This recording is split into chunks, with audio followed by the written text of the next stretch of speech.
Hello, and thanks for checking out Chemistry Connections on the Hopewell Valley Student Podcasting Network, a proud partner of hvspn.com, where students come together to publish content to share with the world. The opinions represented within this episode are those of the content creators only. Please enjoy the show.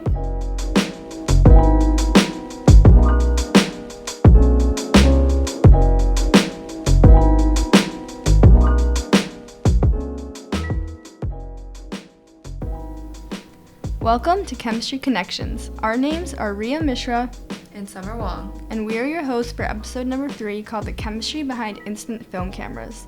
Today we'll be discussing what makes instant cameras like Polaroids work. Summer, did you know that Polaroid cameras have been sold since as far back as 1948? Yeah, it's kind of crazy for me to think about that because in my mind, back then, maybe even up to like the 1990s, cameras were still like huge and clunky and just so inconvenient. But scientist Edwin H actually developed the instant camera. He founded the company Polaroid back as a hobby during World War II. And so this all started when he took his 3-year-old daughter on a vacation to Santa Fe, and she asked, "Why can't I see my pictures right away?" Turns out that back then you had to wait at least several days for a professional to develop your photos for you. That's crazy to think that much work has been condensed in such a tiny camera today. And this process has become something that could take weeks of work and take just minutes to us. Yeah, he did us a favor. I've had a Polaroid for years, and like little me never even considered how it worked or the science behind it. But recently I've started to wonder like what happens after you hit click on a camera and what happens as it develops on an atomic level. Well, it's first important to know that the film that we use is covered in a crystalline solid, which is usually a silver halide, which means it's consisted of silver and a halogen. The most popular choice to cover film in is AGBR, or silver bromide. Yeah, and when you take a photo, photons from light will come in contact with the grain, and that's what happens when your shutter opens and closes, and an electron is ejected from the valence shell of bromide and onto the conduction band of the crystal. Then that electron that was ejected combines with a moving silver cation, and it forms solid atomic silver. So while you originally had a colorless ion, that atomic silver, the solid, is what creates the light and darkness that you see in the photos. And when this process occurs multiple times, a clump of silver metal is produced, and that formation of silver metal is directly proportional to the intensity of the light hitting the film. So wherever more light is hitting your film, there's a higher contrast in black and white. Yeah, so if anyone tells you to keep your picture in the dark as it develops, you know why. And for cameras that are non-instant, so when you see in movies where there are dark rooms and people have their film developing with like red lights, it's really dark and scary. Once the picture's taken, it has to be placed in a developer. And a developer it's a chemical liquid which makes the concealed image on that film eventually visible.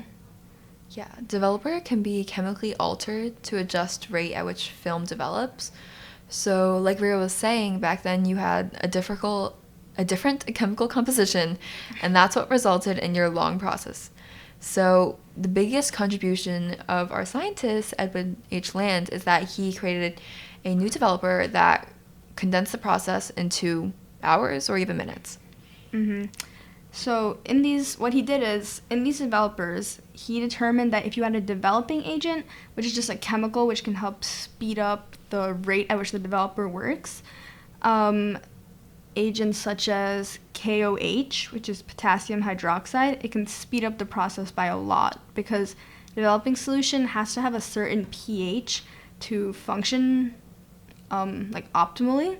So if it has a pH between 10 and 11, which is pretty high, pretty basic, then the film will develop at a quicker speed, which saves a lot of time for photographers. Yeah, and something that even like chemistry students know is that KOH is a strong base, which means that it dissociates almost completely and it produces a really high pH, which is what is needed for these instant cameras. Mm-hmm. And so it produces a strong alkaline solution on top of film. And that optimal pH speeds up the entire process. So chemistry can save you a lot of time. Exactly. So for anyone who's curious, what got us thinking about Polaroids in particular? Yeah, I know we both have like strong connections with art, but I think something that really helped us choose this topic happened last month actually. We had our junior prom, and while everyone was taking photos on their phones and everything, I really appreciated that Riya brought her Polaroid camera so we could have some like hand-hold, tangible like mementos from our day. But our friend's little sister broke her camera. Yeah, when she was taking the picture and the film was slowly coming out of the Polaroid, she yanked it out of the camera and it came out with a huge stripe of ink down the middle of it. And every picture that I tried to take after that also had that stripe of ink. So when we were presented with this project, me and Summer were thinking, like, what's actually going on inside our, like, my Polaroid? Like, what went on that's making it break and making that ink show up on my pictures? We just wanted to know what was happening behind the scenes. Yeah, and we got it answered. That dark blue dye that you see is responsible for creating some of the colors. So while it might not be present as a big stripe down all of your photos, that's what creates all the images that you love. Exactly. And we also have our own personal connections. I love watching movies, and I really wanted to research a topic which related to filmmaking in some way.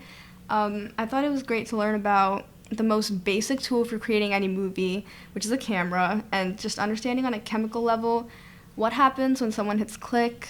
And I've always been fascinated with film development that goes along with older movies and older pictures, like that you see in museums.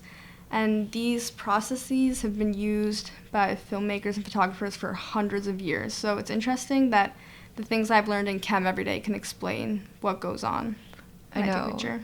And like last year, I used to complain like, oh, what can I ever do with this? Like, this is useless. But it's like funny to think that something as basic as what we've been learning is explaining things that we love so much. And what about you, Summer? What's your personal connection? Well, personally, I love art. I love painting. And then I always love looking at painters who are like, who use realism, and their like paintings look like actual photos. And I was thinking like photos are actually pretty cool too. It's like definitely a special form of art, and it's something that I've really loved in recent years. And I love capturing moments with my friends on my phone, but having a Polaroid is just so much different. And I love just being able to look at images, hold them in my hands. It's so different. And now I understand why my parents love having like printed out pictures. And when I hit that button now, I know what's happened. And that's just super interesting to me. True. Thank you for listening to this episode of Chemistry Connections. For more student-ran podcasts and digital content, make sure that you visit www.hvspn.com.